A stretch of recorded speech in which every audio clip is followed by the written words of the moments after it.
Hello, and welcome to the Vedic Conversation, where each episode we take a different topic and look at it through the lens of storytelling and from the perspective of the Veda, an ancient but still very much relevant body of knowledge from India. I'm Derrick Yanford, a Vedic meditation teacher based in New York City, and I'm joined by my Vedic colleagues Thompson in London and Rory Kinsella in Sydney. In this episode, we chat with our friend and colleague, Dr. Jill Wener, a woman who wears many hats. As a physician, Jill spent her medical career helping and supporting her patients in a way that led to burnout. Recognizing that something had to change, Jill's search uncovered Vedic meditation through a friend at a bar. Though skeptical at first, over time, Jill decided to become a teacher, which put her on a path she never imagined for herself. Now, as an author, podcast host, tapping practitioner, retreat coordinator, and anti-racism activist, Jill has emerged as a leader in the wellness community, helping to bring awareness and change in an industry wrought with its own challenges of inclusion and accessibility.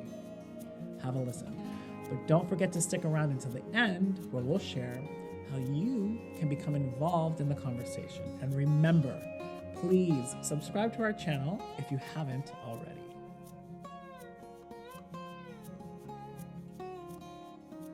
So welcome to our podcast, Dr. Thanks Jill for Wener. having me. That was a lovely introduction. It's so interesting because I feel like you have so many different skill sets. And I'm a little bit curious too about maybe if you want to talk about your path of becoming a physician and then that leading into the other things that you've acquired. It's so fun. I'm smiling because it's funny that you say that, because as a physician, I always felt like that's all I got. I know how to be a doctor. I lived in China briefly right before my teacher training.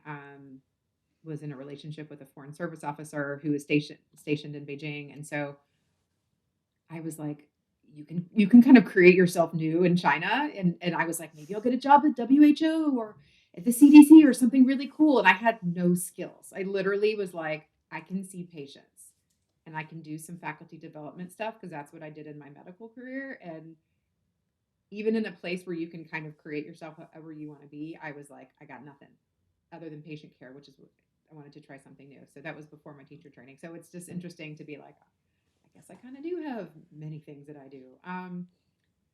So I guess my medical path was pretty straightforward. I grew up in a family of doctors. I wasn't overtly pressured, but it was like, I could please everybody and have a good job and do something I was actually interested in. So I went to med school right out of college, and I was pretty straight through, did my residency in internal medicine in Seattle, and then moved to Chicago, and I practiced internal medicine, hospital-based internal medicine for 10 years before I pursued other options. That's beautiful. And then before you became a Vedic meditation teacher, Mm-hmm. were you a person who had tried a lot of different meditation techniques? What led you to the Vedic path? Oh God, no. I was like the doctoriest of all doctor types. I was like, I am still very type A.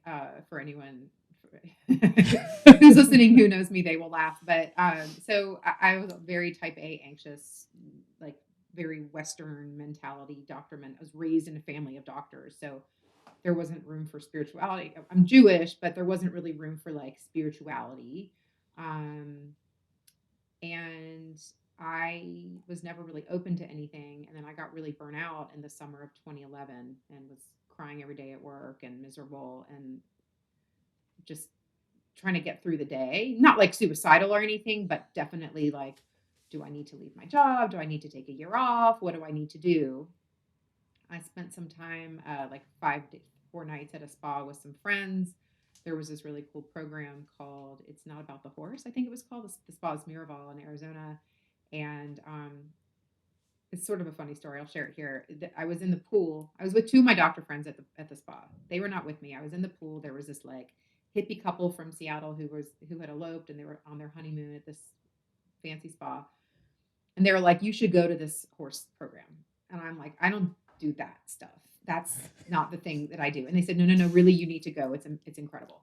So I asked my friends, they didn't want to go, which ended up being a blessing because I kind of just went and was able to just put myself in there without feeling any judgment or anti anything. And it was incredible. It was mindfulness based, which obviously, as you all know, that's not what we teach, but we are able to like control the horse with our minds, like with your intent and the way you move towards a horse, you can determine whether it walks or runs and it was all just energy. And I just remember thinking, holy crap, there's a whole world out there that I have not been perceiving. There's something else out there in this world than my reality. And then at that point, I kind of decided that was, I think, August. And I was like, I'll try anything that I come across. There was a woman in that group who happened to live in Chicago who did like goddess full moon ceremonies. And I said, like, sign me up. I'll do that with you. I'll do, I think that was the only other thing that I was going to try. And then I met someone at a bar on Yom Kippur on a Friday night who told me they practiced this type of meditation and had a mantra, and their teacher was coming to town. And would you like, and I thought he was cute. And I was like, yeah, I'll go meet your teacher. And that was and then I signed up for the class. Like I remember hearing my teacher speaking and being like, I need that so bad. I want it 5 minutes ago and I want it like already to have started because he was talking about adaptation energy. And I just felt like this is what I need. And if I don't sign up right now, I'm never going to do it. And so I just like dropped. I think I was sick, but I think looking back, I thought it was strep throat, but I think I was just like so stressed out that my body was starting to shut down. And I like was on antibiotics, came to the class and learned. And it was literally from basically zero to like contemplative for 60 days to like, meditating twice a day. And that was my story. That's Took amazing. a cute boy to get me to meditate. Very interesting. And then how long? And your meditation journey since then has changed a little bit? Yeah, I mean, I never thought that I would be a meditator. I certainly never thought I'd become a meditation teacher. I went on a retreat with my teacher to India in 2014 and had some pretty incredible experiences there, a rounding retreat. And I was like, holy crap, this is real. And I get to experience it. Like, I'm like a doctor, I'm the most like spiritually narrow, stressed out doctor type ever. Although I had made a lot of changes compared to the group. I was still the stressed out, like uncool one. And I remember my teacher saying, have you ever thought about becoming a teacher? And I hadn't ever, but in my paradigm, it was maybe I could do that. And then I will still be a part-time doctor. I'll just cut back my hours and live in Chicago. And because I felt great in my career. Once I started meditating, I was not burnt out anymore. That doesn't work for everyone in medicine, but for me is what I needed. And so, I mean, obviously the system is very, very broken, but it was much easier for me to deal with those broken things because I was meditating. So that my plan the whole time was to stay in Chicago and teach meditation and still practice medicine because it wasn't even in my realm of consciousness to leave medicine. And I was happy enough. So I never really considered it. And then I had this opportunity to move to China, which got me out of my medical job. It wasn't like I'm leaving medicine by forever. It was just like I'm doing this thing because I'm a meditator and I live in the moment and I like follow charm and I do all those things and it feels extra charming for me to go do this. And so then I went to China and then I went to India for 3 months and did my teacher training. And then I didn't go back to China because that relationship was horrible. But and then I moved back to Atlanta after my teacher training and lived with my parents for 7 months until I figured out what I was doing. And then since then I've been based in Atlanta teaching and doing less teaching now, but still doing some teaching. So one of your focuses with teaching, I noticed, is for people in medicine, doctors specifically. Yeah. How's that been, I suppose, last year especially? Gosh, it's interesting because as you all three know, what we don't teach is mindfulness. But all the medical community knows about is mindfulness. So it took a couple years for me to like be educating people and like a doctor here and a doctor there that I would teach for it to catch on a little bit, to get some like momentum. And I spoke in my medical career. As I said, I did faculty development and medical education. So I was able, like I knew how to like do workshops and stuff at these national conferences. And so I ended up selecting a couple conferences and doing stuff about stress and meditation at them, not teaching the Vedic course, but talking about adaptation energy and just starting to talk about that more. And so doing that, and with the wonders of social media, like people started to see that that's what I'm doing. And then all of a sudden I had a bunch of medical type projects going on. A retreat that I do called the Transform Mastery Retreat for Women Physicians, where I teach the Vedic Meditation course. I do it with a colleague who is more into like personal professional development. And it's this incredible women empowerment, but like practical tools, using the meditation as more of a like tuning in with your intuition and creativity and your truest self tool. So I do that. I did a research project with a group of hospitalists. That's the kind of medicine I practice at Emory, and was doing more physician wellness programs. And then I developed, off the program alert, I developed an online course called the Rest Technique, which is I created for doctors, and it's an adaptation of the Vedic practice taught in like an online, pre-recorded format. And that has CME. That I actually had my live course CME accredited also. That's continuing medical education. But once COVID happened, it was really expensive and really not necessary because I wasn't really teaching very much in person. But the online course is CME accredited. So now doctors can take this course and get 6 hours of continuing education credits and learn to meditate and be happier. So, and then I do retreats for women in healthcare. I do retreats for other people too, but they've mostly been for women in healthcare. So it's been this kind of progression. Initially, I thought like I want to go into all these hospital systems and teach people to meditate and do it that way. And I have found it's been a lot better to create my own space and have them come to me when they are ready. That's been a lot more effective and a lot more rewarding, honestly, because it felt a little bit like, even if it was voluntary, it felt like less joyful when people were doing it as part of a work setting. Like they were not quite sold on it, I think. Not quite bought in. And the interesting part of everything you said, I feel like is still just a fraction of what you do and how you have seen the need in fulfilling it, because you have this whole venture into anti-racism work that we're doing together. And like you started a podcast, you just wrote a book, like all of these things that are going on. So I'm just curious, like, if you want to talk a little bit more about how that led into, or what is now maybe at the forefront of what you're doing. What would you say is leading you now? Anti-racism, social justice work, for sure, is where my heart is. And it's interesting because I feel like this practice is so amazing and it makes people feel so good that we can kind of forget that we can kind of go through this thing where we pretend that bad feelings don't exist or that we shouldn't be feeling them, the spiritual bypassing thing.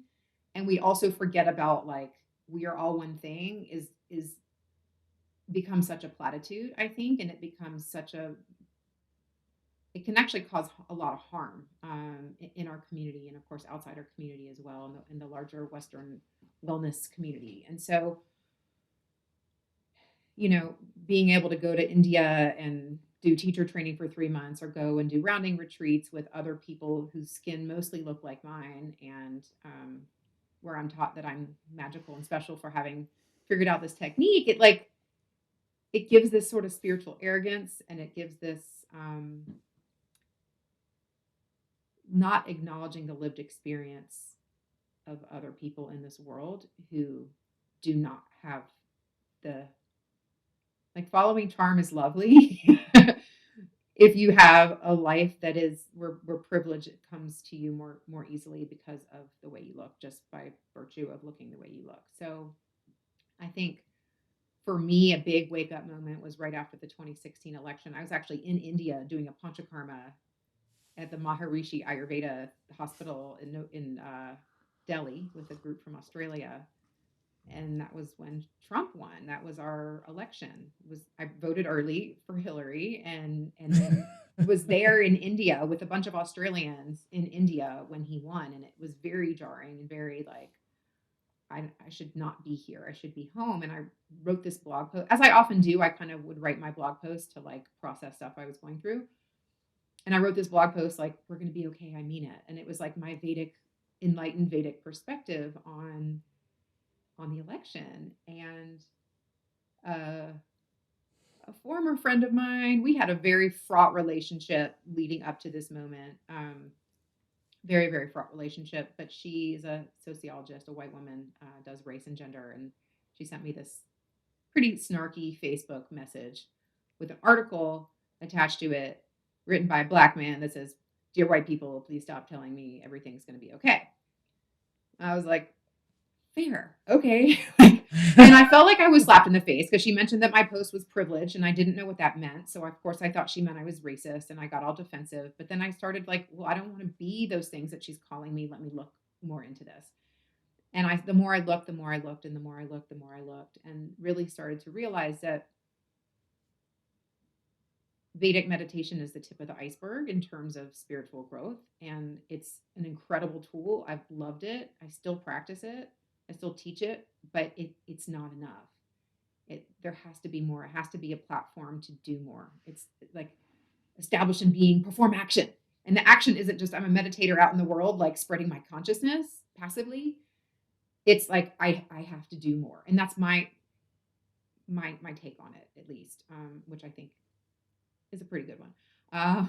It's not just my take. It's a thing. So I started to like look more into it, and I was getting it wrong all along the way. I mean, I was like writing posts where I was trying to reconcile the "we are all one" thing with the lived experience of other people, and I just kept trying, but I kept getting, I think, stuck in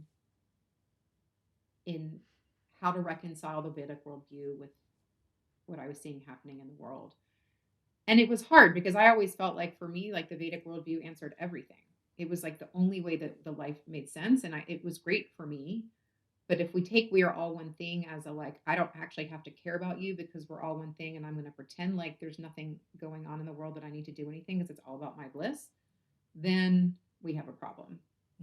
So I think what Vedic meditation has helped me in this space is in the social justice space is like not being afraid to lean into the things that I'm called to do.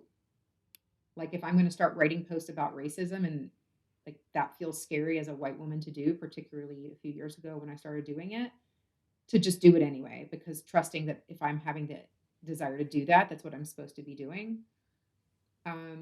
I think I've developed an ability and a desire to be called in to, if I'm wrong, if I'm getting defensive, I just desire to learn from that rather than shutting down. And I would not be able to do that without Vedic meditation. So it's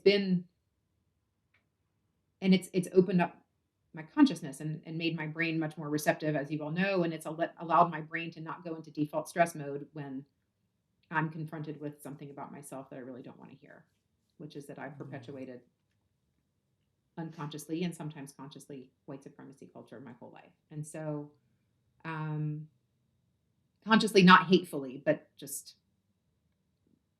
as white people often do, and not white people. I mean, it's in all of us. So if words that I'm using like white supremacy culture are very jarring to you right now and you're hearing it, not just the three of you, but anyone listening, just like go and read about it, because I'm not talking about KKK and white supremacists. I'm talking about a broader culture.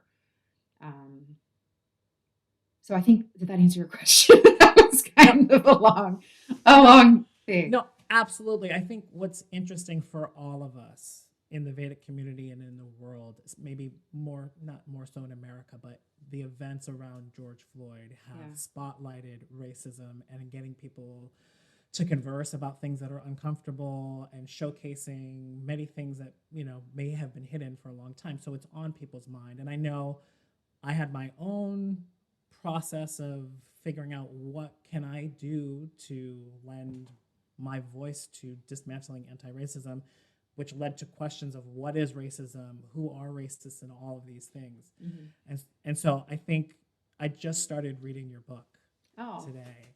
And the thing about it, why I called you a leader, is I think you are rather courageous to, just share like you did about your own personal experience of being a white person, saying particular things, getting called in, and then going, wait a minute, okay, there's something that I have to learn and I have to understand, but I'm not only going to do it by myself, I'm going to invite others to do it with me. And just that word, racism and anti-racism, can be uncomfortable.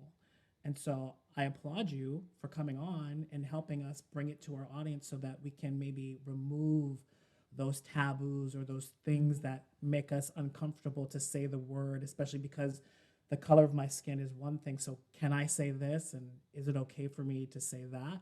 Yeah. And it's got to start somewhere, and I, for myself, I'm biracial, which I don't even know what I really used that term before all of this kind of came to a head. And I'm trying to get a better understanding of what does everybody think of that? What does it mean?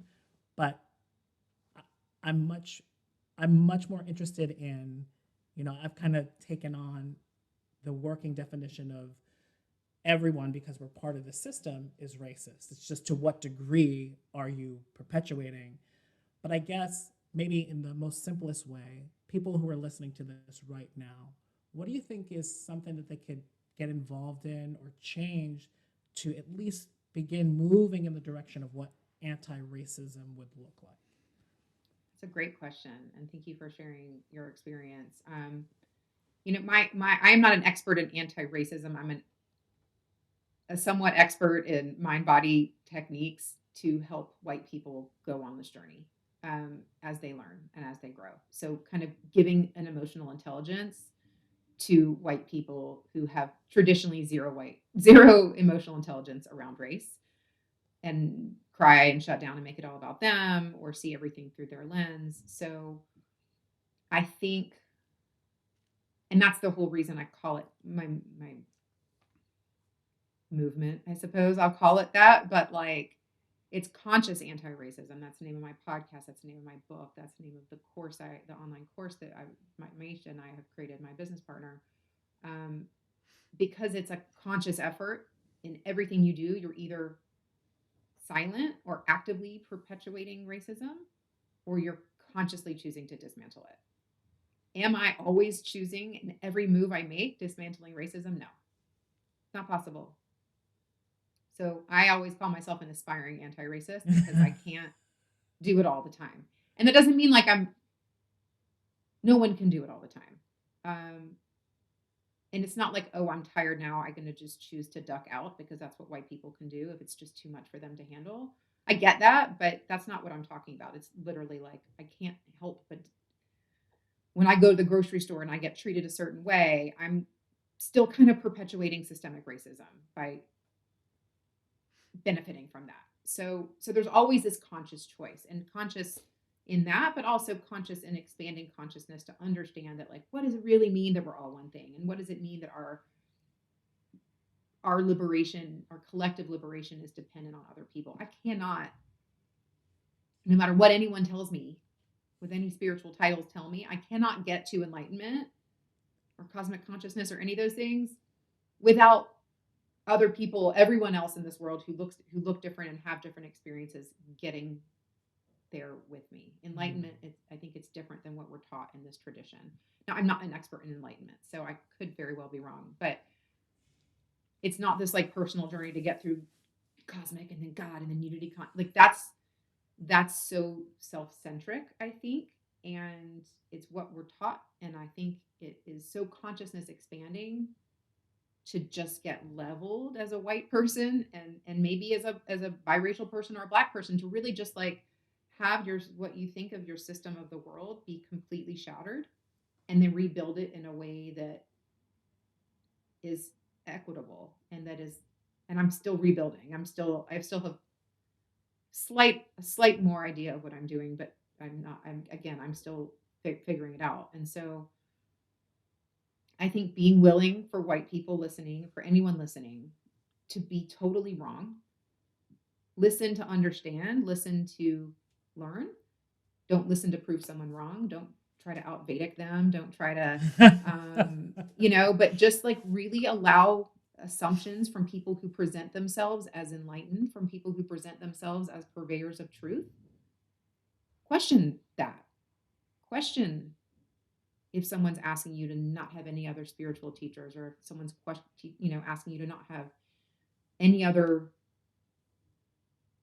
if you're not a seeker, like I was told on my teacher training, you're not seekers anymore. You have the answer. And that's such harm. That's really, really dangerous. And so for anyone listening, be willing to be wrong. Be willing to add yes, all these things. And I also have a lot to learn. So get a book, How to Be an Anti-Racist, or Me and White Supremacy by Layla Saad.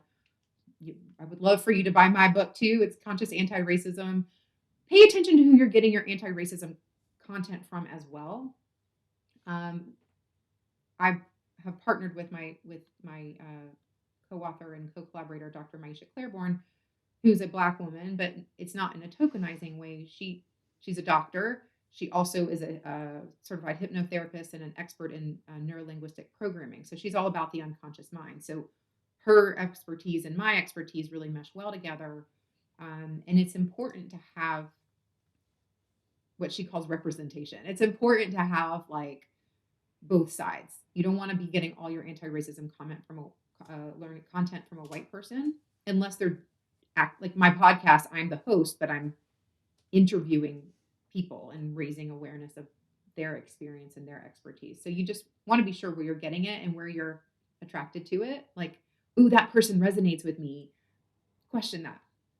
In my last couple of my recent podcasts, I've asked people what's a checklist that you can have when you're trying to follow someone on social media so you don't follow people who are spiritual bypassing? And they were like, that's not the question. The question is, why are you attracted to that teacher anyway? Are you seeing a shared similarity? I've learned so much from these podcasts. It's incredible. Do I like them because they look like me? Do I like them? Do I feel comfortable because they're saying things that make me feel comfortable in a way that makes me feel comfortable? Question that. Particularly if they have white skin. That would be, I think, the very long-winded answer to your question. I think you made a very interesting comment about paying attention. I think one of the issues that we had discussed earlier, particularly after the George Floyd tragedy, was the use of language. Mm-hmm. What language do we actually use? What is appropriate? What is offensive? And we can all of us can fall into traps by unintentionally using phrases, words which cause deep offense, but no offense is intended. And so I think this stymies a lot of people. It suppresses the conversation. And I applaud you for having a podcast which kind of opens this up, because this is the beginning of how the change will take place. It's not about individuals or particular elements of society becoming more conscious and more enlightened. It's actually having the conversation, opening it up. And have you found, since you've started your podcast, that in your circle, your social circle, your professional circle, that the conversation has become a little bit more fluid, a little bit more easygoing? Yeah, for sure. I mean, be very prepared if you're friends with me or you know me in any way, that I'm going to if I see something, I'm going to bring it up. I'm going to try to do it in a nice way, because I've been on the receiving end and the giving end of poorly executed attempts to bring someone into better awareness of something they're saying that may be offensive. But I mean, I have conversations all the time. I'm a stepmom now. I moved in with my partner and his kids in October, and we have them part-time, and I'm going to bring it up with them, and they don't want to hear about it at all. But the key, we want to have these conversations. It's okay to say that someone's Black. That's not an offensive thing to say because being Black isn't a bad thing. So questioning assumptions that are made, questioning whether we do or don't want to talk about things. I'm trying to learn from what I'm taking and what I'm reading, like how to have those conversations even with kids. But I will bring something up if I see it, because what happens when we don't see it, it's like, what are we protecting? That's the question I always ask myself. What am I protecting? If I'm afraid to speak up, why is it so hard for me to speak up? So I think when I do anti-racism, like workshops and webinars, I start by saying that I'm racist. And everyone's like, and they just want to like shut down. But I do that on purpose to make people feel uncomfortable, because that's the work, is being able to be uncomfortable. And I think to sit with that, because like as a white person, I don't have to deal with racial discomfort every minute of every day of my life. And so one of my podcast guests, Crystal McCreary, who's a yoga and mindfulness educator in New York, she said, if you lean into your discomfort, every moment that you lean into your discomfort, you give someone else a moment to step back from theirs, which I thought was so lovely. So it's almost like discomfort reparations, where I can just like, if I'm feeling like really uncomfortable about something, bring it on and lean into that and use the tools, like the tools that I present, that Maisha and I present in our curriculum, or other trainings and stuff that do that. Use those tools to do the work, to lean into it and learn from that. So I think the language is important, but also like, so what if you say something wrong, I guess, is what I also tell people. Like, if you say it wrong and you're willing to be corrected, then that's growth. If you get something wrong, like the worst thing in the world is not being called a racist, because we're all racist. So like, poof, like that's the other reason I say that, is because it just takes that am I or am I not? Like, if I say this, will I be a racist? Well, guess what? We already are. So you don't have to worry about that, because that's just our society. We all are racialized in it. So I say that, da, da, da, like, people are afraid to say that it's a Black person. They'll like whisper Black. And I don't it's become like, you're not supposed to say these words. And so I try to speak about them very openly to normalize it. And to be very open about my own biases and experiences, so that I'm able to, like, Derrick, as you were saying, like, I guess kind of bring people along with me, not because I'm better than them, but just because I'm like a little bit less afraid to acknowledge what society has ingrained in me. I love that idea about being prepared to be uncomfortable about it. I remember at the time of George Floyd, me included, and a lot of teachers, Vedic meditation teachers I know, stopped posting because we maybe tried a couple of things and got stuff wrong. And it was much easier to go, well, hang on, I'm trying to, I'm like on your side, or on the side of what I think's right here. But then I've had a couple of steps into it and just got pulled apart. So I think it's great what you're saying about not worrying about being right or getting it perfect first time, but being okay to put yourself out there and make this conversation happen without, having to get it perfect. I think that's a really great way to look at it. Yeah, absolutely. And I think also this need that I had to post at the election in 2016, as from this place of spiritual authority. It's also okay to, if you don't actually know what to say, to listen and read and learn and take that moment to be silent and to not be the authority. I think that's important too. Like, not stay in our lane, but don't comment. And I have learned from posts that I've made that I look back and I'm like, oh God, I leave them up because they're an example of evolution, but also know that when we're coming from a place of spiritual authority, people are going to potentially listen. And so we don't want to cause harm if we're just being ignorant. If we are making efforts to actually learn and educate ourselves, then if we make a mistake and people comment, then just be open to that. But I just, there is a tendency, particularly on social media, and I do it too. It's like, oh, well, I have a right to comment on this and my voice needs to be heard on this. Whereas maybe this is a time where I can repost something that an incredible Black person in the yoga and wellness space shared, or an Indian person talking about cultural appropriation. That's a whole other topic we haven't gotten to, but maybe this is a time for what I can share, use my platform to share other people's voices rather than my own voice. And if I'm going to say that I have solidarity with Black lives, then to back that up with my action, which can also feel a little scary.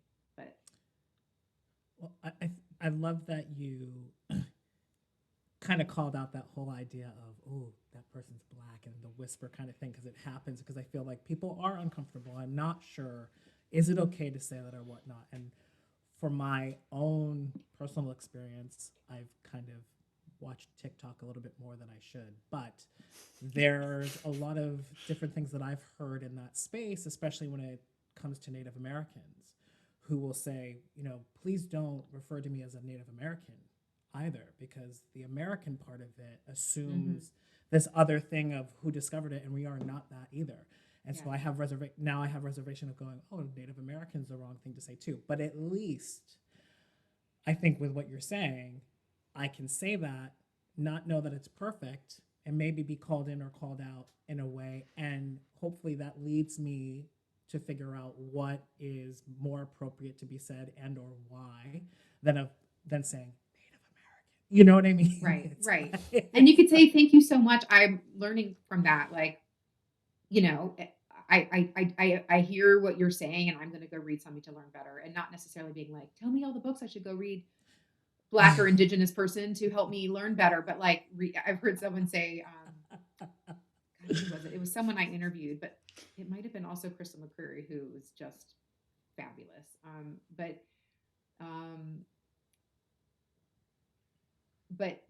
like, don't ask people who are Black or Indigenous or otherwise marginalized what you should do. You can ask me. I'll point you in a direction, because I've been on, I'll help you find resources, but it's like emotional labor. We want people like to give us free advice about things, and we can just go on Google and find them. So I've heard it's like, pretend like it's a new car that you're going to buy. Go on Google and like, do the research. There have been hundreds of thousands of amazing things, free and paid, created by Black people, resources to learn about this that have been, around well before George Floyd died. Please use your own emotional energy to find them.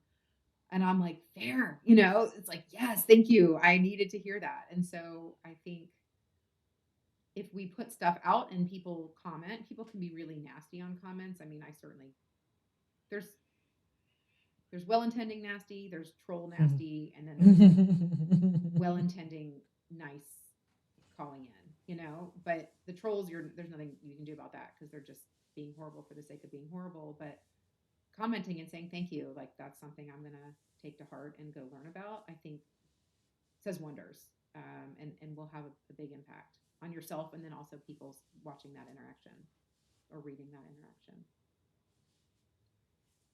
Jill, you were hinting at humility, which and spiritual superiority or guidance, but there seems to be a lot of spiritual arrogance around. Were you surprised by the fact that senior teachers in the Vedic world were silent over the George Floyd incident? I have sort of removed, like, back in late 2017, kind of removed myself from the greater teacher community, except for a few people who I know personally. That was around the Me Too movement. So I'm not aware of what a lot of people are and are not saying. I have heard that people with authority in our tradition have been saying some pretty ridiculous spiritual bypassy kind of stuff that they have no business commenting about.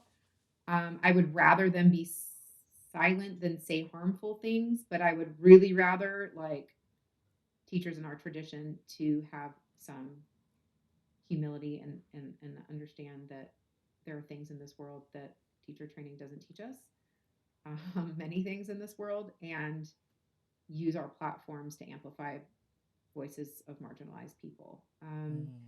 So I would hope that if the silence is there, it's because they're learning, not because and figuring out how they can be better, rather than just fear, and panic. Did that answer your question? I'm trying to be a little political here. That's all right.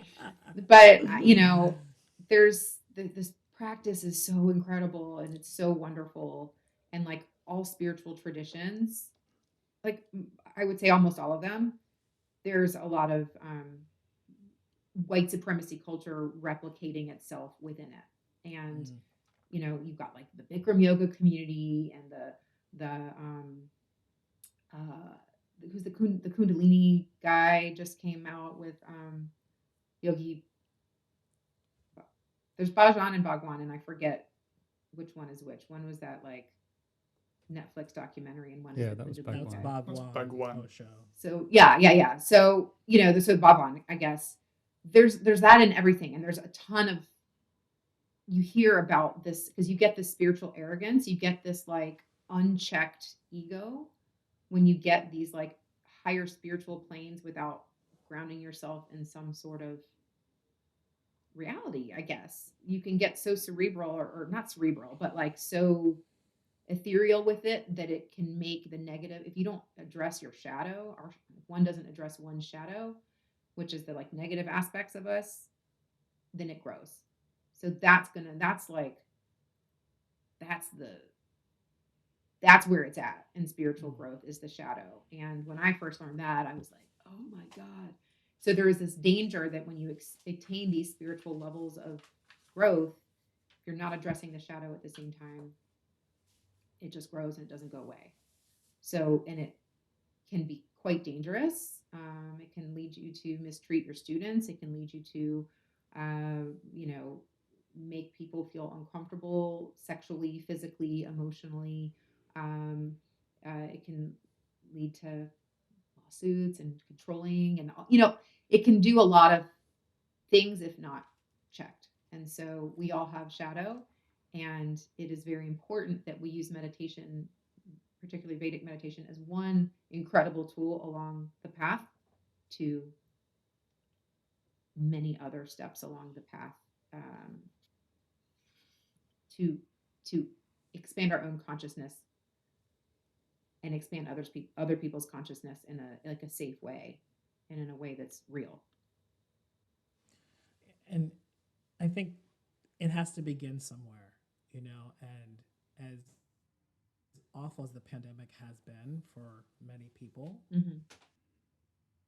to have these kinds of conversations, and everyone's a little bit like, well, what do we do? But at least we're starting to have them now, and I hope that we can continue having them, and like in a year from now or 6 months from now, go, okay, all the things that we did learn, now that we've looked at our shadow, all the things that we weren't really paying attention to, how has the conversation changed, and how can we talk about those things without shame and really start to uncover more things? It's got to start somewhere, instead of the just like close your eyes and feel good and everything's kumbaya, because that's that's definitely part of it, but there's so many other facets that also need to be addressed, and if the pandemic's doing that, then absolutely, thank goodness for absolutely. that, so. And Anthony, you mentioned the language part.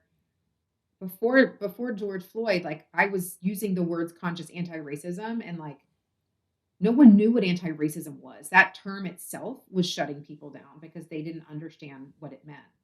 And so even since then, like the awareness that what that is, and it's all evolving.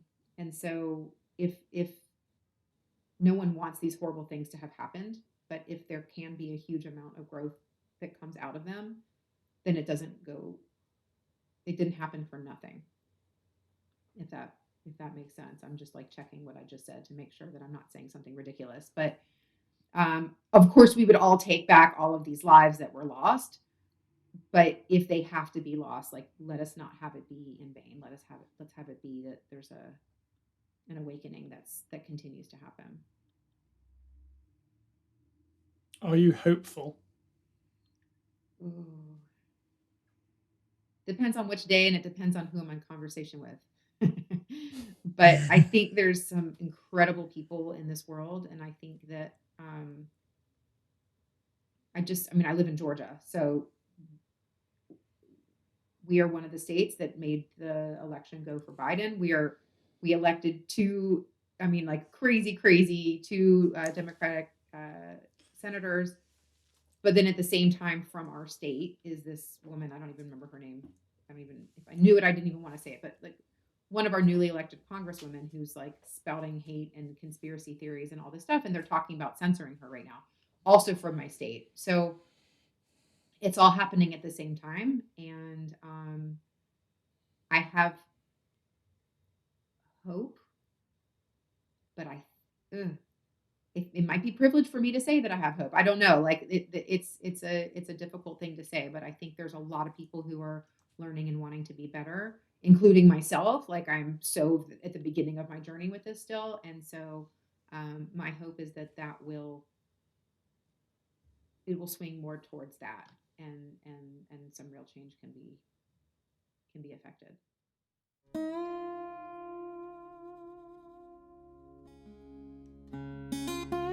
Okay, thanks for sticking around until the end. This season, we are looking to engage with you, our audience, and would love to know what topics and themes would be of interest to you. Also, who would you like to see as our guests? Perhaps you might be interested in coming on the show and talking with us. We would love to have you. Please share your thoughts and ideas with us via direct message on our Instagram. And for those of you who are not camera shy, please feel free to share a video with the hashtag The Vedic Conversation. Also, please take a moment to subscribe to our channel if you haven't already. And if you found value in this episode, please share it with your audience and consider giving us a positive review to help others find us.